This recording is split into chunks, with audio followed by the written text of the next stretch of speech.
with the data users branch here at the U.S. Census Bureau. I know for some of us, this is our first day back from a long weekend. So good morning and welcome. Good way to start the week off. I'm really excited today. This has been a hot topic for a lot of our state data centers and our census information centers and our data users nationwide in general. So I'm happy that we are able to present some updates on the topic of race and ethnicity and SPD 15. Again, I know that's been a hot topic for a lot of us, so glad to have the population division here to talk with us about it. Before we get into things, just some housekeeping. If we could have everyone make sure to mute their mics so that we can have no interruptions during this presentation. You guys can also keep your cameras off until the end if you want to ask questions and you'd like to turn your camera on, you can do so then. The population division is going to give us some good information. If you have questions throughout, feel free to put them in the chat. Otherwise, if you want to ask specific questions, we're going to ask that you hold them till the end. What I'll do, you can raise your hand, I'll call on you, you can unmute your mic, ask your question, introduce yourself, whatever makes you feel good. And lastly, this meeting is being recorded. So if anyone has any issues with that, feel free to go ahead and hop off. We're having a late session later today. If you're more comfortable with that one, it won't be recorded. Aside from the Q&A, you can join that one. Other than that, I think that's all I have for housekeeping. So we're going to go ahead and jump in. And I'm going to go ahead and throw it to Nicholas Jones, who's the Director and Senior Advisor for the Race and Ethnicity Research and Outreach Branch. Nicholas, it's all you. Good morning, Devin. Thank you very much for kicking things off. And it's great to see such a strong turnout here this morning. Hope you all had a nice weekend. I'm going to begin with an update on the recent changes to the updated race ethnicity standards. So if we could go to the next slide, please. We're going to have a series of discussions this morning, and we're looking forward to all of your questions. So as Devin said, please feel free to continue adding questions into the chat. If you're not familiar with SPD 15, for historical context, while data on race ethnicity have been collected since the first decennial census in 1790, the first federal standards on race and ethnicity data were established in 1977 by the U.S. Office of Management and Budget, or OMB. This was in large part due to federal responsibilities to enforce civil rights laws. During the 1990s, SPD 15 was reviewed by OMB, and an updated version of SPD 15 was released in 1997. One of the basic goals of SPD 15 is to maximize the quality of federal race ethnicity data by ensuring that the format, the language, and the procedures for collecting data are consistent and based on rigorous evidence, which promotes comparability across the federal government statistics. Since the 1997 revision to SPD 15, a number of concerns with federal race ethnicity data emerged. We'd seen declining quality of data on race, especially for Hispanic or Latino respondents. We learned that many Middle Eastern or North African respondents view their identity as distinct from the way in which they are defined as part of the white racial category. And we've heard about the growing need for detailed disaggregated data to better understand within-group disparities and outcomes. So it's not enough to have statistics about the general Asian population, for example. We also need to have statistics about the Hmong population or the Korean population or the other detailed Asian populations here in the United States. We also know that the 1997 SPD 15 used inconsistent and outdated terminology that needed to be updated. And I want to make one really important clear point. The U.S. Office of Management and Budget, or OMB, is solely responsible for the statistical policies that must be followed by the entire federal government, including the Census Bureau. So just know that federal standards on how race ethnicity data are collected and presented comes from an OMB policy, not a Census Bureau policy. Recognizing the critical need for revisions to SPD 15, the Chief Statistician of the United States at OMB convened an interagency technical working group in 2022. The working group was chaired by OMB and co-chaired by the Census Bureau with our Chief of Population Division, Karen Battle. The working group was composed of only federal career staff from over 20 agencies that collect or use race ethnicity data. The mission of the working group was to review SPD 15 and make recommendations to OMB on how to update the standards. In order to do that, the working group relied heavily on several things. One, existing federal research on race and ethnicity, a lot of which was done by the Census Bureau over the last decade. Two, several agencies on the working group were also able to do additional small-scale research last year in 2023. And three, the working group engaged with the public in a meaningful way about the working group's initial proposals on how to update SPD 15, and those initial proposals were released in January of 2023. A critical component of revising statistical policy involves conducting public outreach and engagement. So I'm going to say a little bit about how the working group approached this. The working group collaborated with OMB in the development of a series of White House blogs that were posted to help inform the public about the process. The working group also created a website, spd15revision.gov, which is a great one-stop shop if you're not familiar with it. It has all the information on the review of SPD 15, the initial proposals, feedback from the public, as well as the final decisions that were made for the new standards. The working group also held a series of 94 half-hour listening sessions with members of the public to hear their thoughts directly on SPD 15 and the initial proposals. In addition, the working group held 3 virtual public town halls and a formal tribal consultation to further hear directly from the public on their views and their perspectives. The main source of feedback on the working group's initial proposals came through an OMB Federal Register notice that was issued to the public in January 2023 and remained open through April 2023. This yielded over 20,000 public comments received in response to the Federal Register notice.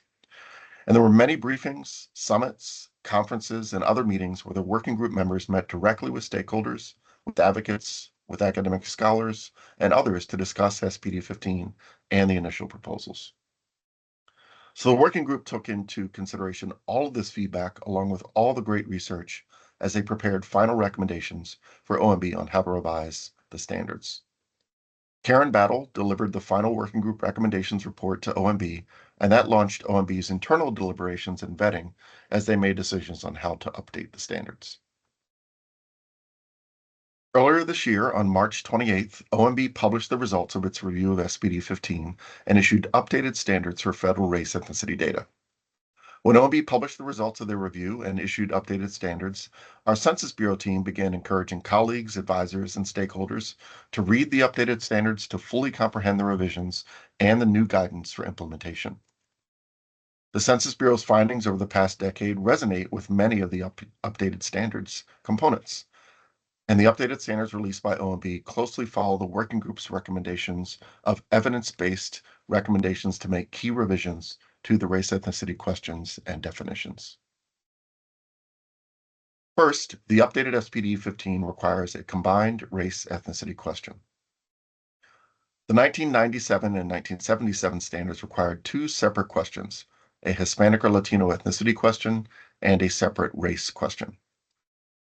For decades, a growing segment of the Hispanic community who did not identify with any of the OMB race categories and would instead either leave the question blank on race or repeat their Hispanic ethnicity in response to the race question. In the updated standards with the combined question, a single response is considered a complete response. So if a respondent only wants to identify as Hispanic or Latino, they can do that. Or if they want to identify as Hispanic or Latino and Black or African American, or white, or American Indian or Alaska Native, they can do that too. People can report and are encouraged to report multiple categories to reflect their full self-identity. Second, the 2024 SPD 15 also provides a new, distinct Middle Eastern or North African category. While the previous standards defined people of Middle Eastern or North African or MENA origin as part of the white racial category, the updated SPD 15 adds a new dedicated Middle Eastern or North African category, which is separate and distinct from all other minimum categories. Our research and engagement has shown there is strong support for a MENA category, and we expect new data from this category will help inform policy decisions, health research, civil rights monitoring and enforcement, and address many other needs. Third, the 2024 SPD 15 requires the collection of detailed race ethnicity categories as a default. The minimum race and ethnicity categories are broad and can contain heterogeneous groups. The 1997 standards encouraged the collection of detailed data, but did not require it. Now, with updated standards, detailed race ethnicity data must be collected unless an agency determines the potential benefit would not justify the additional burden to the agency or to the public, or that there's additional risk to privacy or confidentiality. In these cases, agencies must request an exemption from OMB and have a very strong justification. Additional revisions to the standards include updates to terminology, the definitions, and question instruction wording, and guidance on data collection and editing procedures, as well as the presentation of race ethnicity data, which I'll discuss in a few minutes. The updated standards provide a conceptual framework of race and/or ethnicity. The updated standards require all race and/or ethnicity categories to be treated equally in collection and in tabulation with the combined race ethnicity question. Respondents may select as many race and/or ethnicity options that correspond to how they identify. Collection forms may not indicate to respondents that they should interpret some categories as ethnicities and other categories as races, or otherwise indicate conceptual differences among the minimum categories. OMB's decision on this reflects the strong evidence that a combined question format results in higher quality and more useful data, and also provides a format that is clearer and more concise for respondents, while still allowing them to select as many race and/or ethnicity options that correspond to how they identify. This table shows the updated SPD 15 definitions for the minimum race ethnicity categories. All of the definitions were updated to provide balance and to use 6 detailed example groups for illustrating the breadth and diversity of each race ethnicity category. These definitions guide the ways in which the Census Bureau and all federal agencies classify and tabulate detailed race ethnicity data, and how we will do so in the future. The 2024 SPD 15 revisions envision that agencies will collect race ethnicity data with a combined question format that includes the required minimum categories disaggregated by the required detailed categories, as illustrated here with the figure. This approach, with multiple checkbox categories and write and response areas, has been well received and proven to provide opportunities and encourage respondents to accurately self-identify within each of the race ethnicity categories. A side note is that SPD 15 does not specify the order of the categories that are presented. So historically, for example, the Census Bureau has presented the categories in population size order. We also note that the Census Bureau is required by Congress to use a category that would now be presented as some other race and/or ethnicity for the decennial census and the American Community Survey. Now, for agencies that receive an exemption from OMB for collecting detailed data, additional question designs were included in the updated standards. These are shown here as Figure 2, the combined question with minimum categories that includes detailed example groups, and Figure 3, the combined question with minimum categories presented only. The updated SPD 15 guidance advises that the quality of the data and consistency with other data sets may be improved by providing the respondent with the examples as shown in Figure 2. And agencies should provide these examples when feasible over the format that's shown with Figure 3 that does not include examples. The updated standards guidance advises that data from a combined race ethnicity question can and should be tabulated in multiple ways. The use of these different perspectives on the data is especially critical as the U.S. becomes more and more diverse, and the updated standards recognize and emphasize this. Approach 1 for data tabulation is the alone or in combination approach, shown with the table excerpt on the left. This approach combines all individuals belonging to a particular race or ethnic group whether alone or in combination with another racial or ethnic group. This practice has been in place since the 1997 revision of SPD 15, and it's useful if the goal is capturing all people who might face a given life experience, for example, increased risk of a disease or discrimination. Percentages across the categories sum to greater than 100% because the response categories are not mutually exclusive in this approach. The Census Bureau has been using this approach since 2000 to emphasize the total numbers of people who identify with each group. The second tabulation approach is the most frequent multiple responses approach, shown here in the middle section. This approach reports as many possible race-ethnicity combinations as feasible. For example, an agency could report the 7 minimum race-ethnicity categories alone, as well as race-ethnicity combinations meeting a specific population threshold, or combinations of particular interest, or all observed combinations of multiple race and ethnicity groups. The percentages will sum to 100% because the response categories are all mutually exclusive. Approach 3 for tabulation is the combined multiracial and/or multi-ethnic approach. This is shown on the right. This approach presents data for those reporting one of the 7 race and/or ethnicity categories alone, and then combines all other respondents reporting multiple race and/or ethnicity categories into an aggregated multiracial and/or multi-ethnic category. This approach will often obscure the specific racial and ethnic diversity of the population. For example, over half of the population who identify as American Indian or Alaska Native, or identify as Native Hawaiian or Pacific Islander, would be assigned to this aggregate multiracial and/or multi-ethnic group.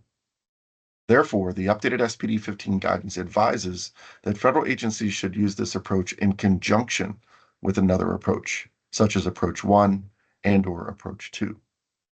This would help to comply with the requirement in the updated standards to report as much information on race ethnicity as possible, including data for respondents who report more than one race and/or ethnicity category.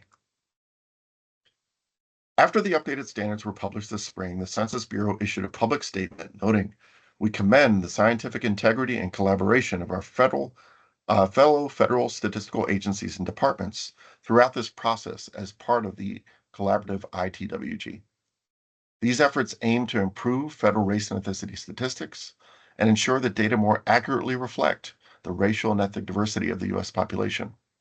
And we shared links to the updated standards and encouraged our colleagues, stakeholders, advisors, the media, and the general public to check out the SPD15revision.gov website and look through the wealth of information that details the review and the updated standard decisions and guidance. In early April, the Census Bureau published 2 blogs related to the updated standards. The first blog shared subject matter expertise on how the Census Bureau's research findings over the past decade plus resonate with many of the SPD 15 updates. Census Bureau Director Robert Santos also published a blog on his personal and professional reflections on the updated standards. If you haven't seen them, we encourage you to read and share the blogs to help understand how the Census Bureau is sharing initial thoughts on the updated standards. And now I'll turn it over to Rachel to discuss how we're beginning to work on implementing the updated standards. Thanks, Nicholas. Good morning, everybody. That was a great overview of the updated standards. So like Nicholas said, I'm going to shift to talk about how we are working at Census Bureau to implement the updated standards.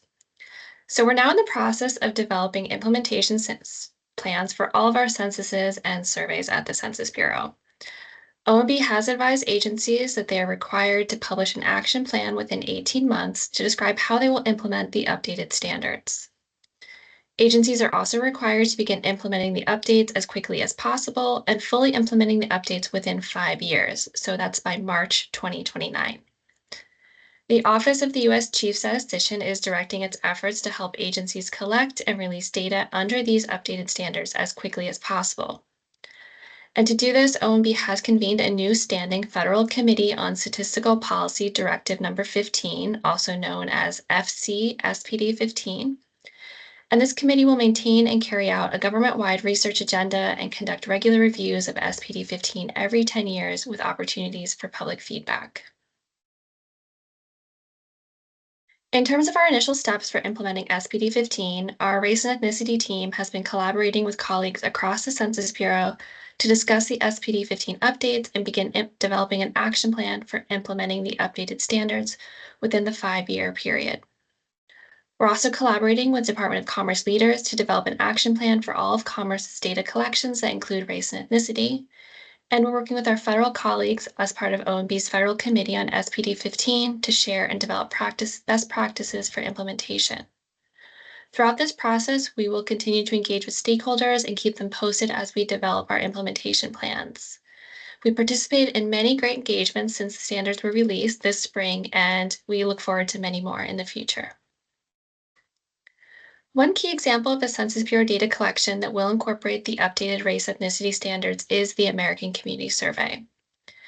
Earlier this summer, the Census Bureau evaluated the practicability of implementing the updated race and ethnicity standards into either the 2026 ACS or the 2027 ACS. The Census Bureau invited the public to provide feedback on the timeline for implementing the updated standards into the ACS. The Census Bureau's assessment was that implementation in the full suite of ACS data products would be targeted for 2027, with the dissemination of data products to begin in 2028. The Census Bureau asked for feedback about the impact the timing this update would have on stakeholders and their work if implemented in either the 2026 ACS or the 2027 ACS in light of the assessment of risk to data quality. Comments were collected from July 12th through August 12th via a Federal Register notice. Comments were also collected from federal agencies participating on the Interagency Council on Statistical Policy. And we recognize the importance of implementing the updated standards as quickly as possible, while at the same time maintaining the high-quality ACS data. We've given careful consideration regarding the implementation of the updated race and ethnicity standards, including an assessment of cost, risk, and benefit. And based on these assessments, the finalized 2024 SPD 15 will be implemented in the 2027 ACS data collection cycle. This means that the first ACS one-year estimates produced using the updated standards will be the 2027 ACS one-year data planned for release in September 2028. The first 5-year estimates produced solely using the data collected under the 2024 SPD 15 will be available in the 2027 through 2031 ACS 5-year data, which will be scheduled for release in December of 2032. Until the ACS has 5 years of data collected using the updated standards, the Census Bureau will produce ACS 5-year estimates using a bridging technique, starting with the 2023 through 2027 ACS 5-year release, scheduled for December of 2028. At the same time, we're also developing plans for SPD 15 implementation in the decennial census. Moving forward, we'll include the combined race and ethnicity question for data collection formats following the updated SPD 15 in all of our decennial census operational tests and field tests. One example of this is the 2024 Small Scale Response Testing, also known as SMART testing, and another example is the forthcoming 2026 census test. We include the updated combined race ethnicity question on each of these as part of the demographic content. Our team is also working to develop the data processing and combined race and ethnicity question edit procedures for the 2030 census. And as you'll hear in a little bit, we will soon begin soliciting feedback about the proposed updates to the race and ethnicity code list. All of these activities are important parts of our implementation planning for the updated standards as we prepare for the 2030 census. We're also working to transition the population estimates program to the 2024 SPD 15 race and ethnicity categories. Research is in progress with our population estimates program to implement the updated race ethnicity categories, potentially as early as the vintage 2025 estimates, which covers April 1st, 2020 through July 1st, 2025. The tentative release for the vintage 2025 estimates would be for the summer of 2026. Plans continue to be developed, and the tentative transition plan initially looks to produce estimates in the 1997 SPD 15 race and Hispanic origin categories using a bridging methodology to bring the population estimates from the 1997 SPD 15 categories forward to the 2024 SPD 15 categories. And Matt will talk about that in just a few moments. Eventually, as input data become available in the updated categories, The Population Estimates program will transition the components of change processing to the 2024 SPD-15 race and ethnicity categories. This will enable us to bridge population estimates back from the 2024 SPD-15 categories to the 1997 SPD-15 categories. We expect to have population estimates available for our internal and external customers in both the 1997 and the 2024 SPD-15 categories for at least the rest of the decade.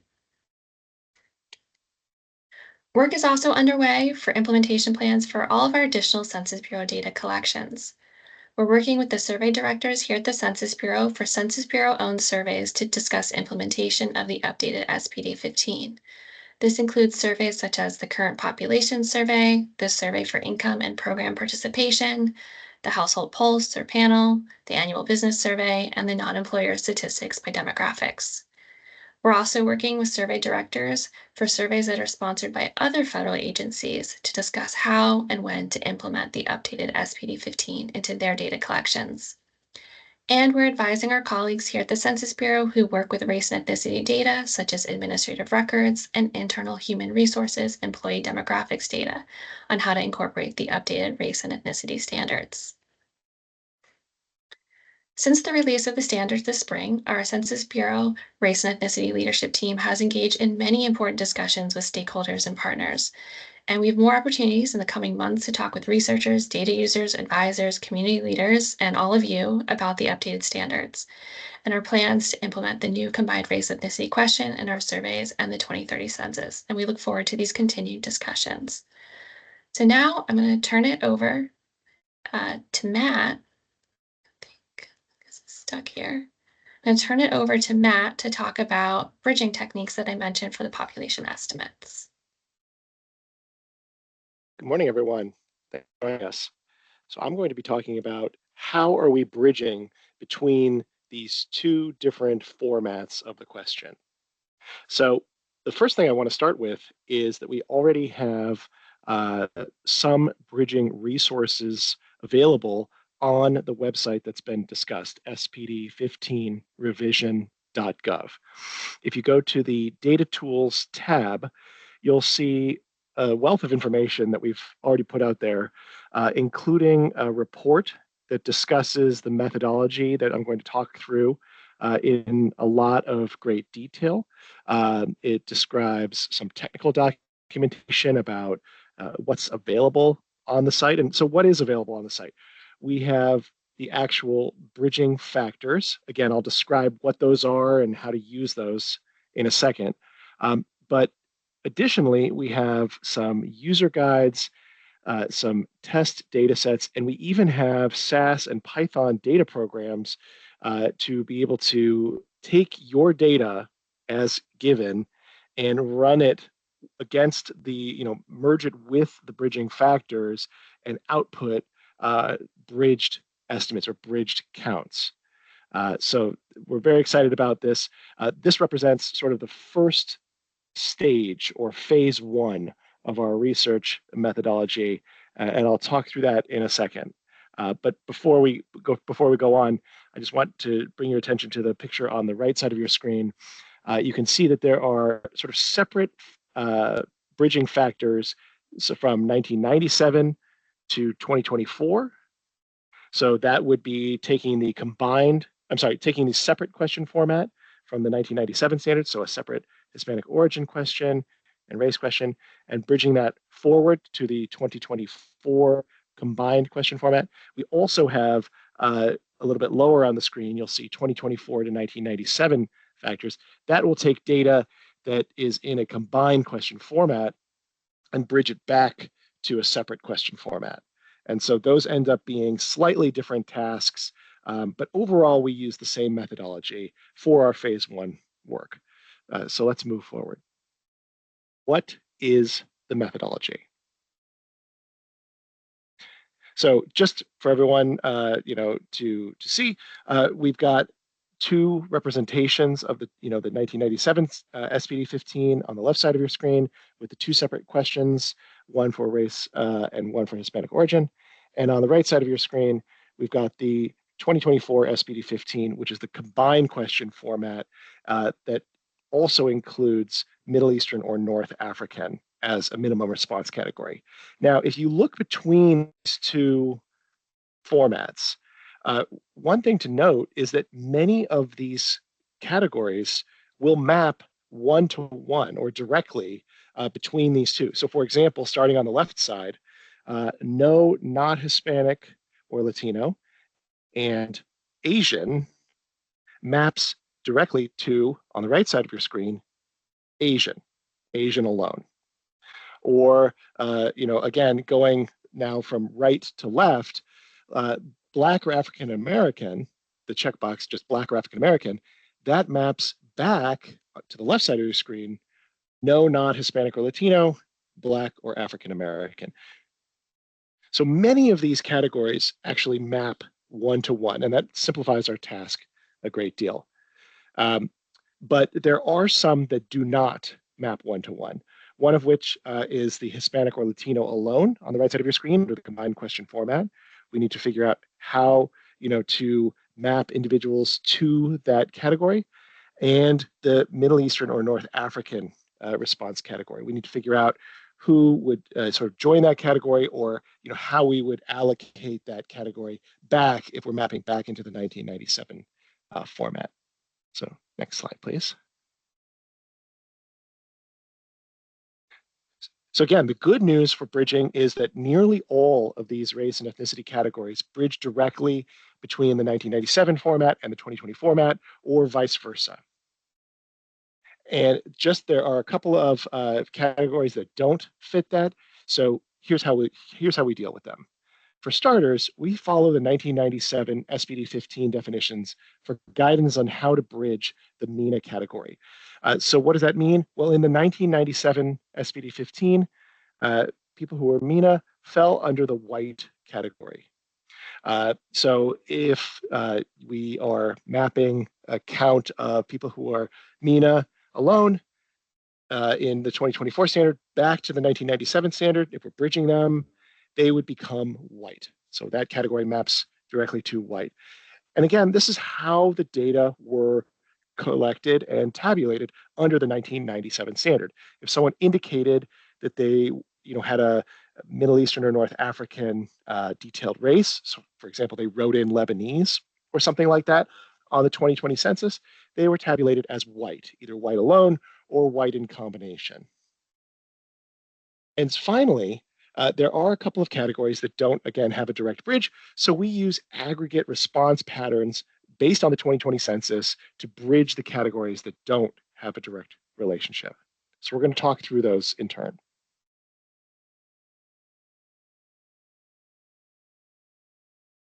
So one potential issue is, imagine that you receive data in a combined question format. So it's got to count for Hispanic alone. You have, let's say 100,000 people in your data set, whether it's from the Census Bureau, that after it's implemented the new standards, or it's from somewhere else, and you have combined question format data, and you need to bridge it back to separate question format data. So let's say, again, you've got a count of individuals. This is not really, our bridging factors are really not meant to map individuals. They're meant to bridge counts or estimates, sort of aggregates of individuals between these two formats. So again, we got combined question format data, and it includes the Hispanic alone category. Well, the Hispanic alone category, the combined question format for 2024, has no direct analog in 1997. There's no single race group that the Hispanic alone category can be bridged to. It could be bridged to, partially to white alone, partially to Black or African American alone, partially to AIAN alone, et cetera.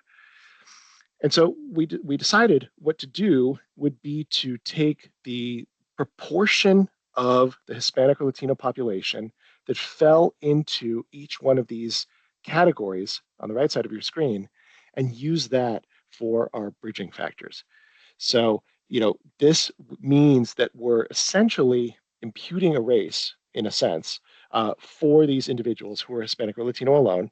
And in order to do that imputation, we're utilizing the proportions that we observed in the 2020 census. So let's see what those proportions look like.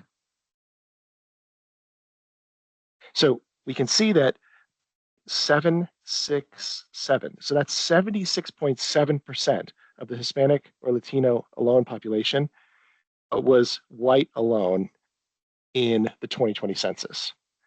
6.1% were Black or African American alone, 9.3% were American Indian, Alaska Native alone, etc.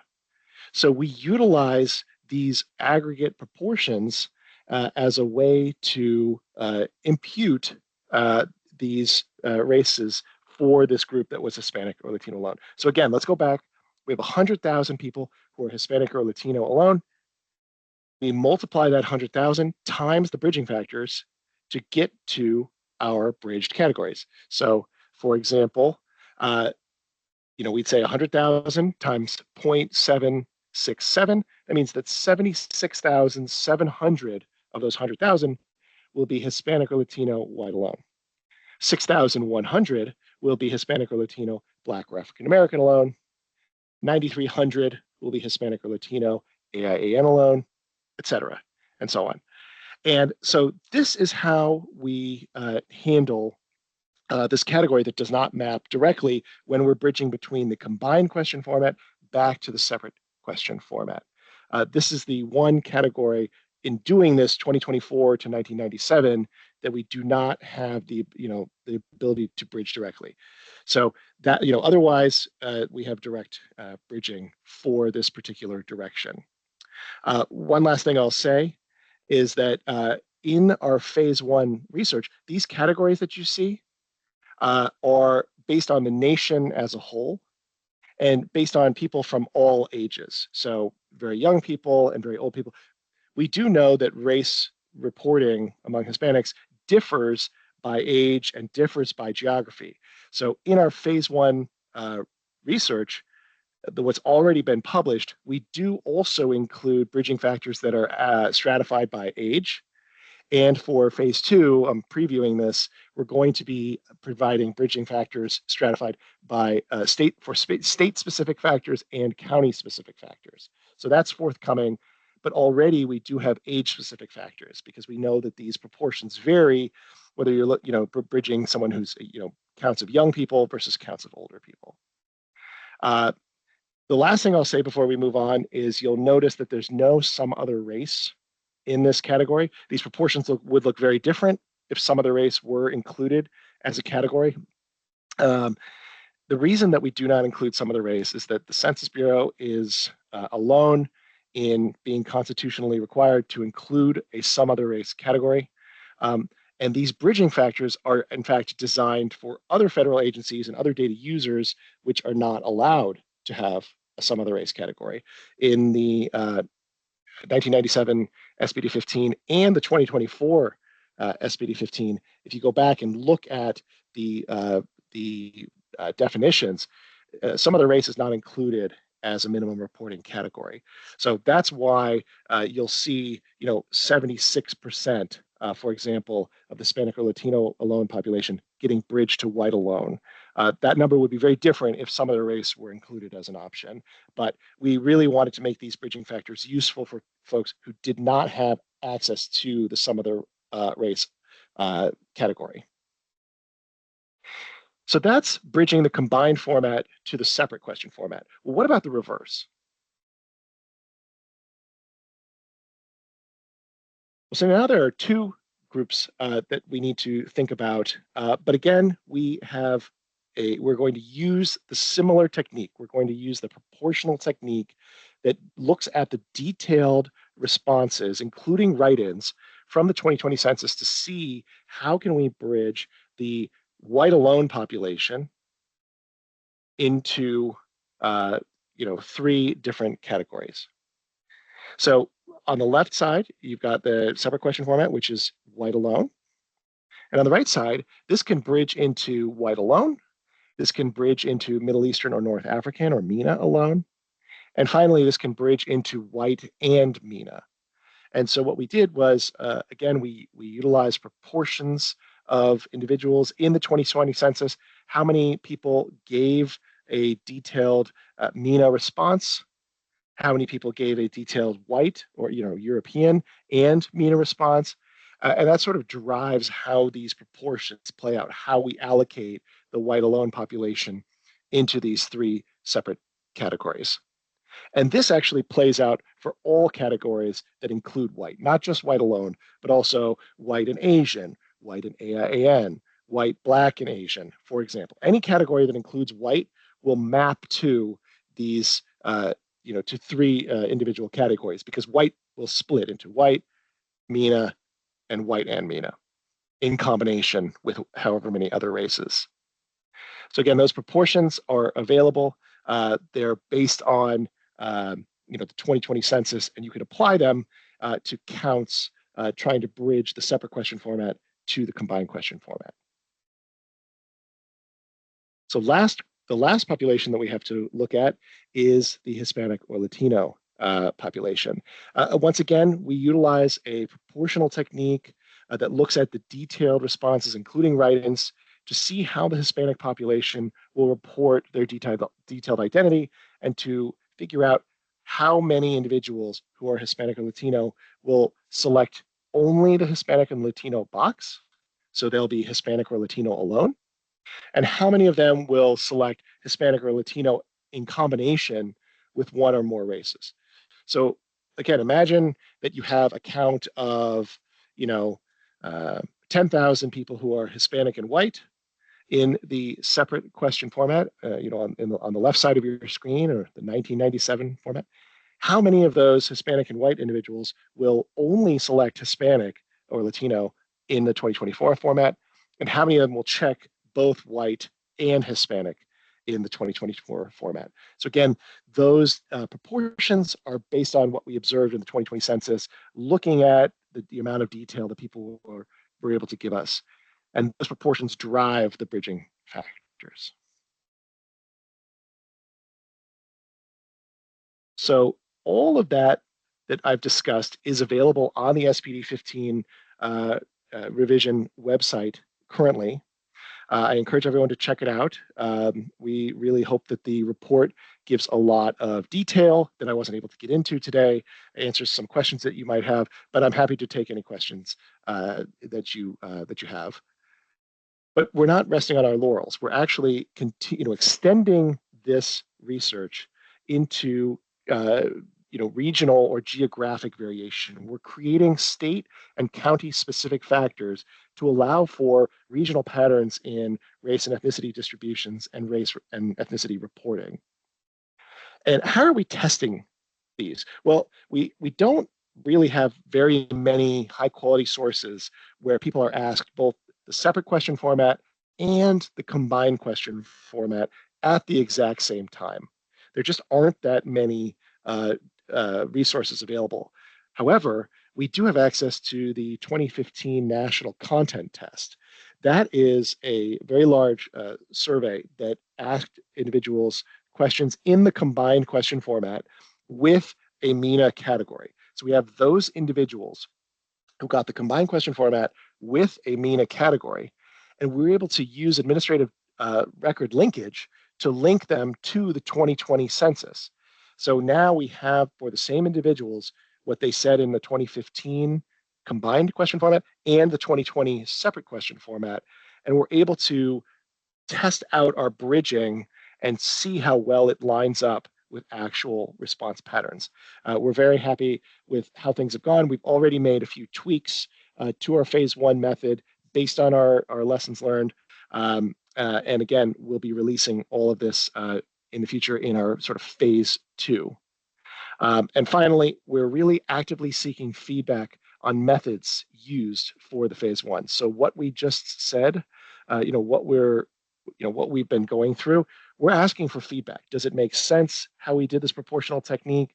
Would you like to see it somewhat different? Do you have a different suggestion? And finally, we're really asking for feedback on what is the most useful output. Here we produce bridging factors, which again are those like 0.767, those kinds of things that you can use yourself to apply to your own data.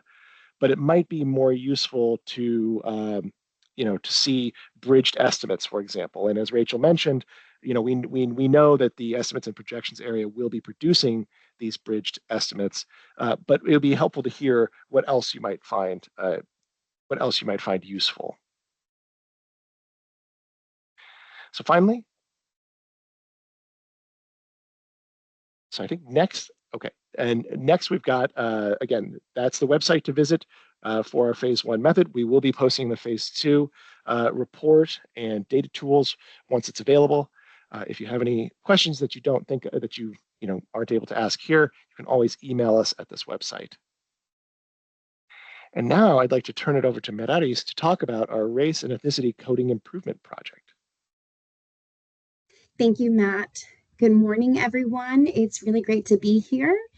We are pleased to be here today to update you on the Census Bureau's Race Ethnicity Coding Improvement Project.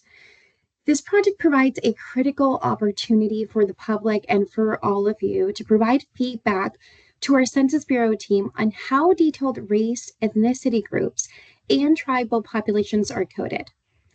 And this is critically important because how groups are coded directly translates to how they are tabulated. So let's get started. Can you please go to the next slide? Leading up to the 2020 census, we conducted research and worked with stakeholders to improve our code list, to add unique codes for additional population groups. The addition of unique codes enabled us to provide more disaggregated data than ever before. And in 2020, we added hundreds of codes for detailed white groups, for detailed Black or African American groups, and for detailed Middle Eastern or North African groups, all of which we had not previously been coded and tabulated before in the decennial race question. And we also added new codes for detailed American Indian and Alaska Native groups and detailed Hispanic or Latino groups to help us better capture and present the broad diversity within these populations. All of these improvements allowed people to more accurately report their detailed racial and ethnic identities, and they sharpen our collection, coding, and tabulation of detailed disaggregated racial and ethnic groups. And this was critical because people reported more detailed identities than ever before. In the 2010 census, we processed about 55 million write-in responses, and this rose to 350 million in 2020. The code list is crucial because it is the key input to the development of our data products, and input by you and all of our stakeholders is critical to ensuring our code list is accurate. Next slide, please. What is the goal of this project? Well, the goal is to ensure detailed race ethnicity responses are accurately coded in the American Community Survey and the 2030 census, while providing a critical opportunity for the public to provide feedback on how detailed race, ethnicity, and tribes are coded in the ACS and the 2030 census. All the updates must meet 3 criteria: that there is a strong federal scientific research and evidence to support the update, that stakeholder feedback supports the update, internal or external, and that the update aligns with the definitions of the minimum reporting categories in the SPD 15. Now, before we continue, as a refresher, a code list is used to provide a listing of all detailed responses to the race ethnicity question to show they are uniquely coded and classified. The race ethnicity code list contains thousands of detailed responses that must aggregate to a minimum reporting category. The proposed race ethnicity code list will be organized in the following manner, with the graphic on the right showing us and providing us an excerpt as a visual reference. Within the code list, there are major category headers. These are the minimum required race ethnicity reporting categories. Here we see the minimum category of Asian, which contains a range of codes from 4,000 through 4,999. Note that all terms within this code range are classified as Asian regardless of the write-in area they are provided on. Underneath the major categories, there are group headers. There are bolded, detailed race ethnicity groups with a code range in the first column, such as Japanese and Korean, under the minimum category Asian. Here we see that Japanese includes the codes from 4040 to 4049, and Korean, which includes codes ranging between 4050 and 4059. These group headers are eligible to be tabulated in many of our data products. For example, when we publish a count or estimate for the Japanese population, all of the terms included in codes 4040 through 4049 are reflected in that final count or estimate. The code descriptions are the individual terms that are listed underneath the group headers. These are indicated with a single 4-digit code in the first column. And these include unique codes for the detailed checkboxes on the forms, such as Japanese checkbox and the Korean checkbox. Code descriptors can also include multiple terms with different codes under the same group header. For example, I knew, if you can click once again, Jessica. For example, I knew, which is code 4041, and Okinawa is code 4042, and both are listed under Japanese. These codes recognize distinct identities that have been reported in previous decennial censuses or the ACS. Next slide, please. Now, what types of terms are included on the code list? As previously mentioned, the code list includes thousands of terms, including abbreviations and codes assigned to them. These terms represent a variety of the different race ethnicity responses, including nationalities, transnational groups, ethno-religious responses, subnational ethnic groups, pan-ethnic terms, broad geographic terms, terms indicating multiracial, multi-ethnic responses, federally and state recognized tribes and villages, unrecognized tribes, and general terms for tribes in the United States, Canadian First Nation, and Central and South American Indian groups. On the other hand, what types of terms are not included on the code list? There are many terms or types of responses that people may report in the race ethnicity question that are not coded as a race ethnicity response, and these include responses such as protest responses, nonsensical responses, or responses that do not represent a race ethnicity or tribal population. Not shown on the code list are terms we assign invalid codes to, such as state names. These invalid codes may be used during processing before they are removed. For example, during processing of the 2020 census data, if the state name of Kansas was reported next to Potawatomi, we were able to transform this response into the more specific response of Prairie Band Potawatomi Nation. Next slide, please. Now, in the next few slides, we will take a look at some examples on the code list. The first excerpt from the race ethnicity code list that we will take a look at is for the Coeur d'Alene tribe. As we mentioned, the race ethnicity code list includes federally recognized tribes, state recognized tribes, and unrecognized tribes.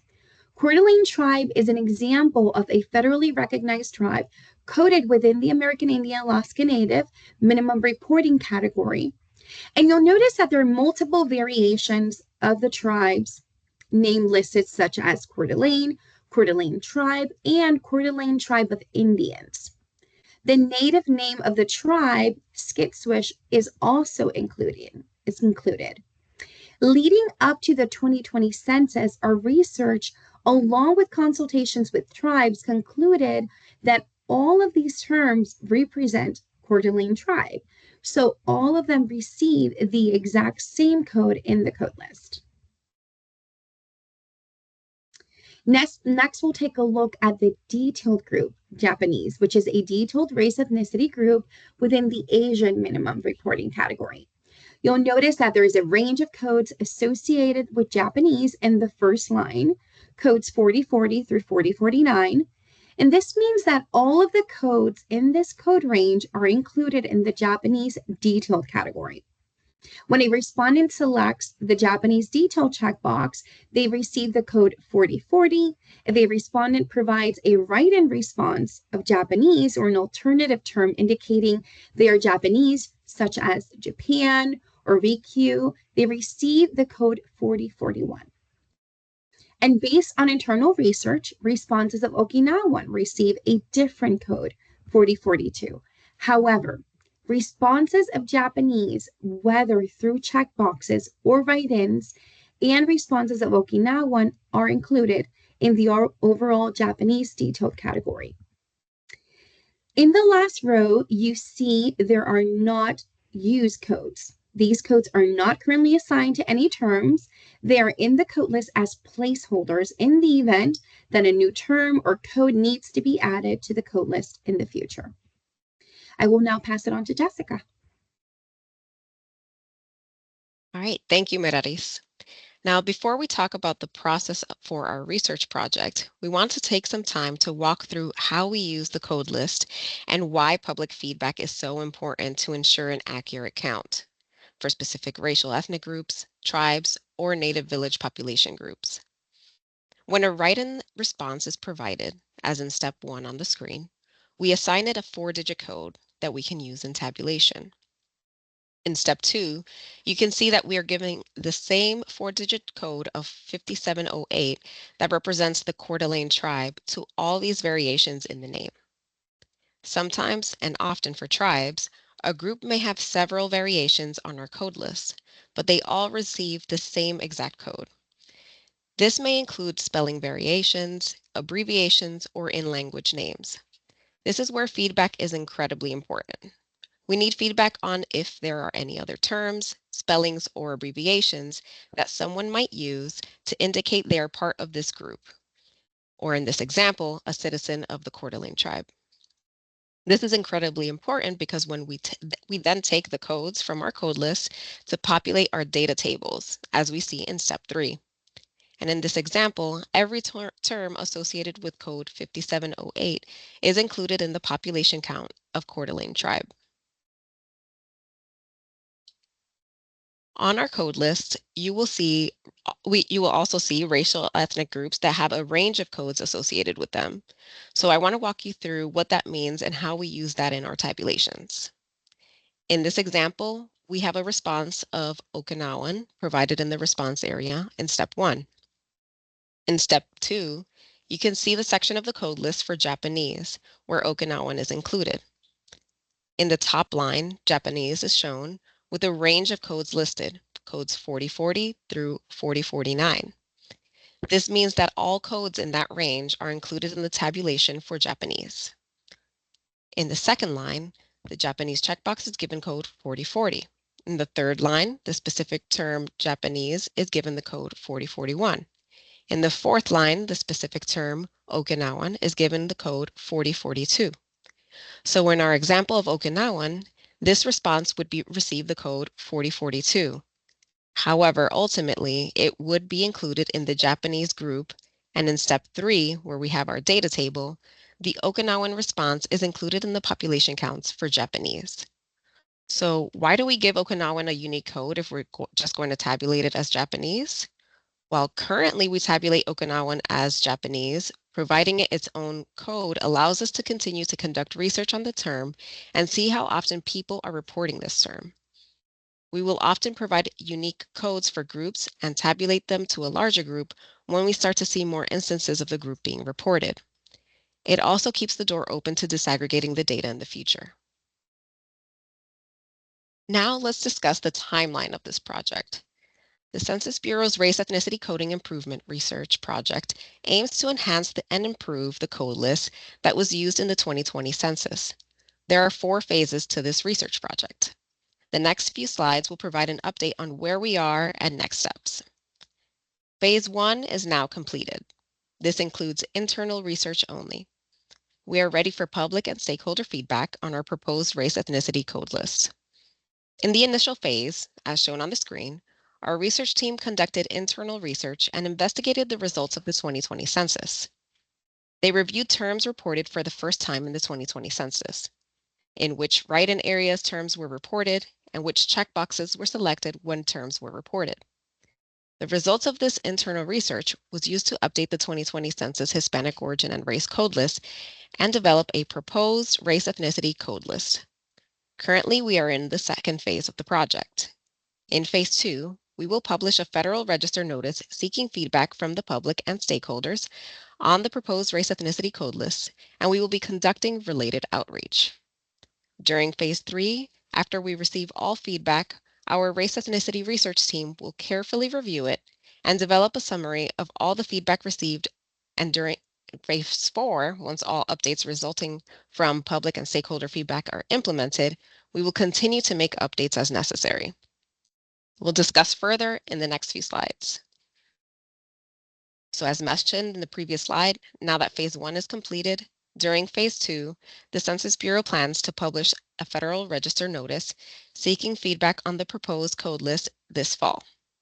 Once the FRN is published, we will be seeking feedback and asking you to share the FRN with your stakeholders.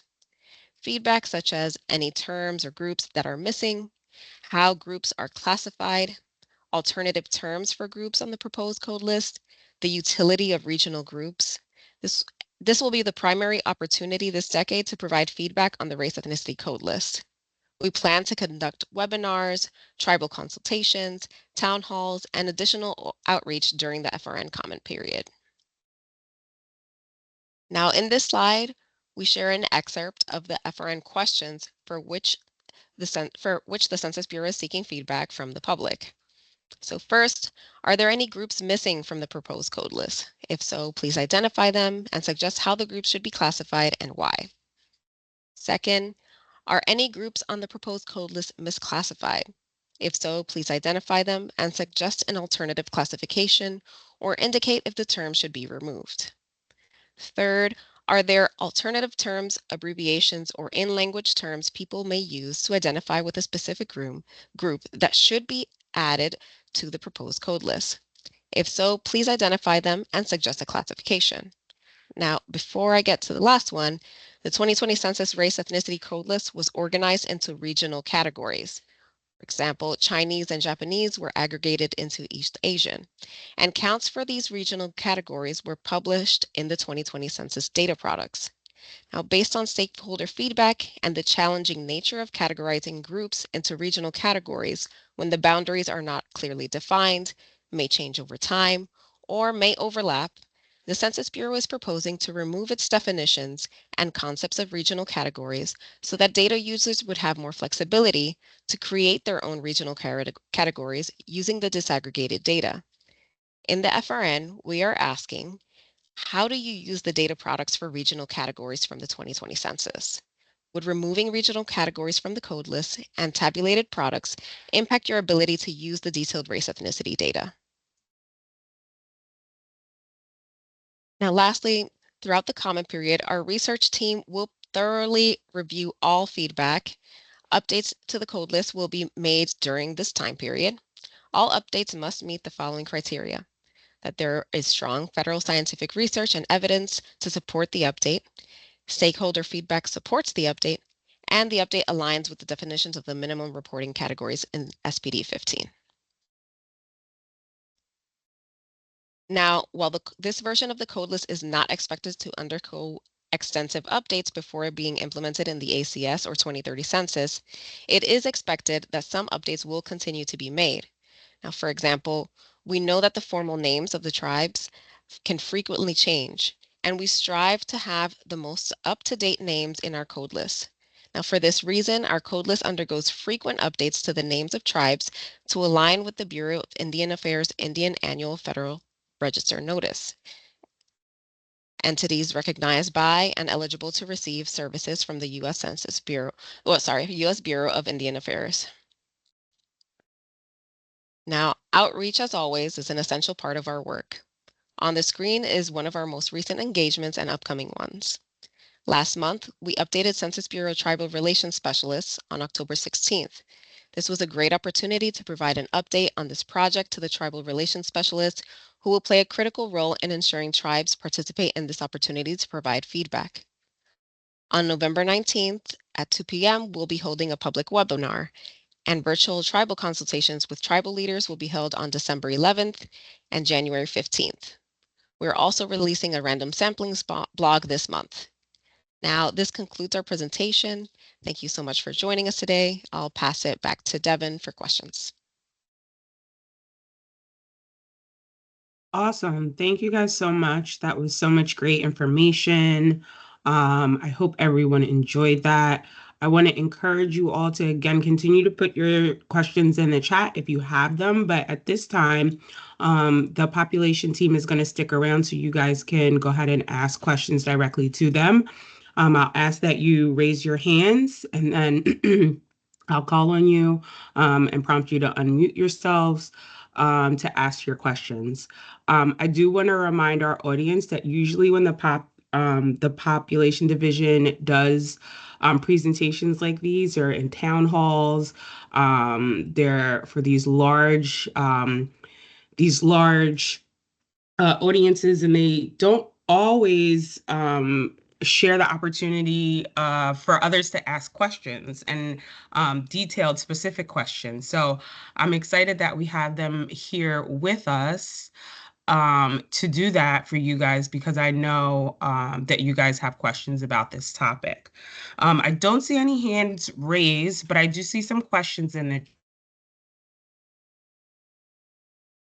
you guys. Victoria, did changes on the surveys? I'm sorry, you cut in and out. I couldn't hear you. I'm sorry. Hopefully this is better. So I'm just reading one of the questions in the chat. Can you guys hear me okay? Yeah. Yes. Okay, cool. All right. So Victoria wanted to know, can you remind us when these changes are supposed to be implemented? For example, when are we going to see changes on the surveys? Hi, Victoria. I can address your question. So all surveys across the federal government, they need to implement the updated changes within 5 years. So that's by March 2029. So the Census Bureau is working to implement these changes throughout all of our various data collections, and we're trying to do it as expeditiously as possible. It will take longer for some surveys than others.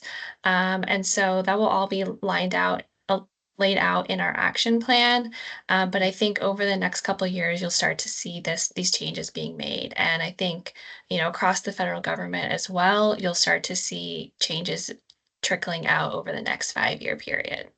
Okay, so I do have so we'd expect to see this updated form in the 2030 census. Yes, absolutely. Okay. The new question will be in the 2030 census, and we're also you'll also see it in the 2026 census test as well.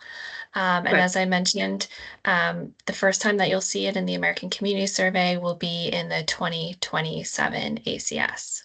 Perfect. Okay, I just wanted that clarification because I read the slide, but I just wanted to hear it again. So thank you. Awesome. Thank you, Rachel. Thank you, Victoria. And I will ask that for our attendees, when you guys come off mute, if you could just introduce yourself and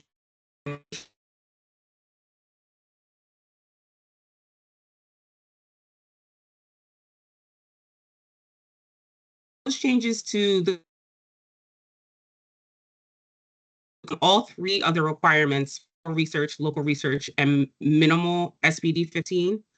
Hopefully I'm not going in and out again. His other question is, can a proposed coding change only meet local requests and minimal SPD 15 requirements? And that one's in the chat too, if I was going in and out.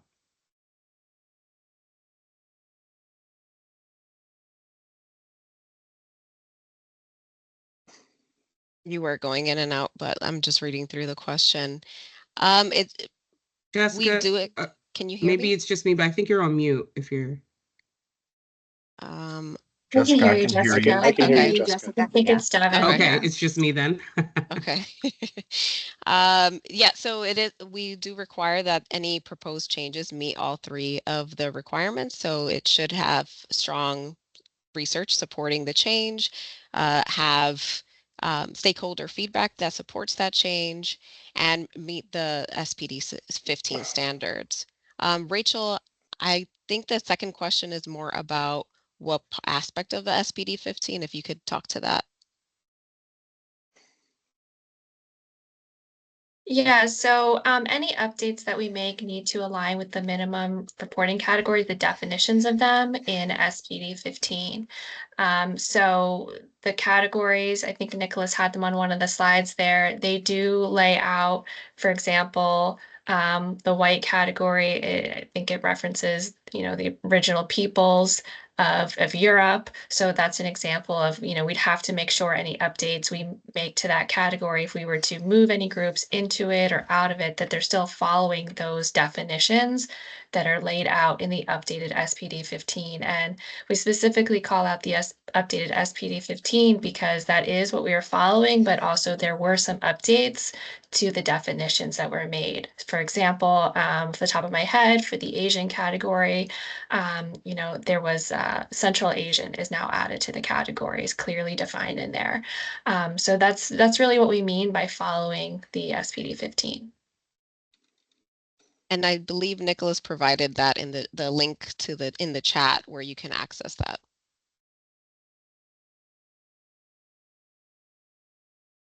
Awesome. Bob, I hope that answered your question. David asked, can we get the slide deck? Is there a direct link to download it? So you guys, obviously you'll be able to get into this chat whenever you want coming out of this. And so all the links that were put in here, you'll be able to access.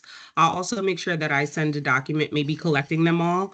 And then I believe the population division is going to share their slide decks with us. So I will be sure to make that available to all who are interested. Thanks, Devin. And that slide deck should also include active links to what we shared in the chat as well. Perfect.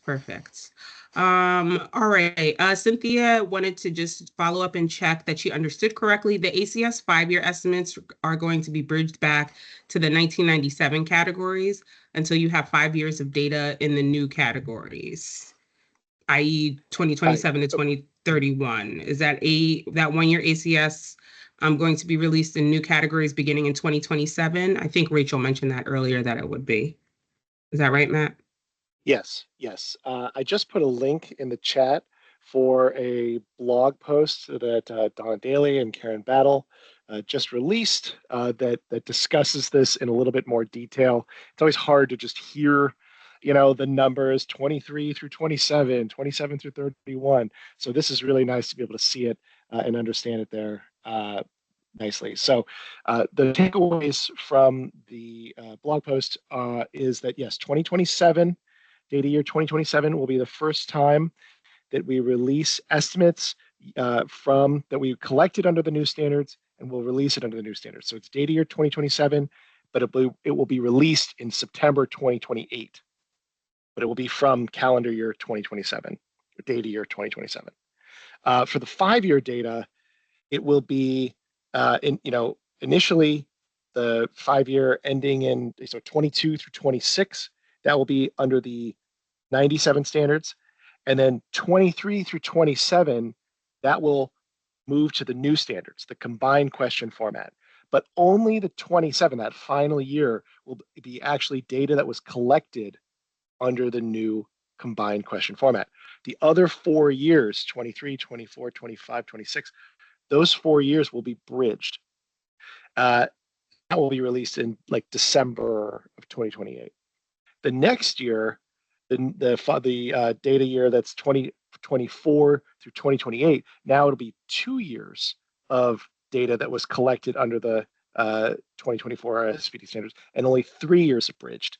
And then, and then it'll be 2 and 3, and then 1 and 4. And then by the time we get to 2027 through 2031, I know that's so far away as to be unbelievable, but 27 through 31, that will be a full 5-year data where all of the data will be collected under the new combined question format. There will be no more bridged data. So that's the question there. I hope that answers your question on ACS data years and 5-year estimates. I see you have another question.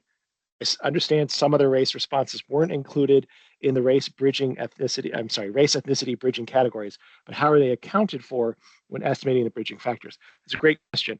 So what we do is we have a part of the population division also releases data that does not include some of the race. Specifically, our estimates and projections area releases a set of files that do not include some other race. And they use something that is sometimes called modified race or imp race or race 2010. But it's essentially a variable where some other race has been removed as an option. If some other race is in combination with another race, just the some other race part is dropped. So for example, white and SOR, those individuals just become white. And for people who are some other race alone, SOR alone, they go through an imputation process where there's a race imputed for them based on a nearest neighbor hot deck in kind of keeping with what we did in 2010.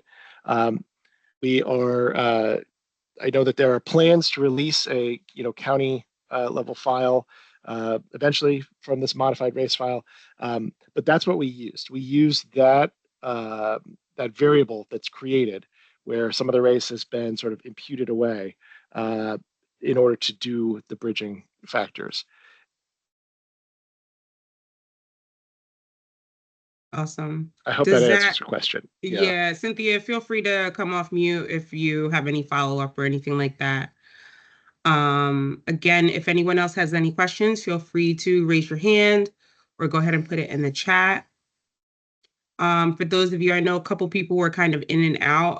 Again, the population team is going to be presenting this primarily for our West Coasters, but obviously, if you missed any part of this, please feel free to hop back on with us this afternoon at 2:30 Eastern Standard Time.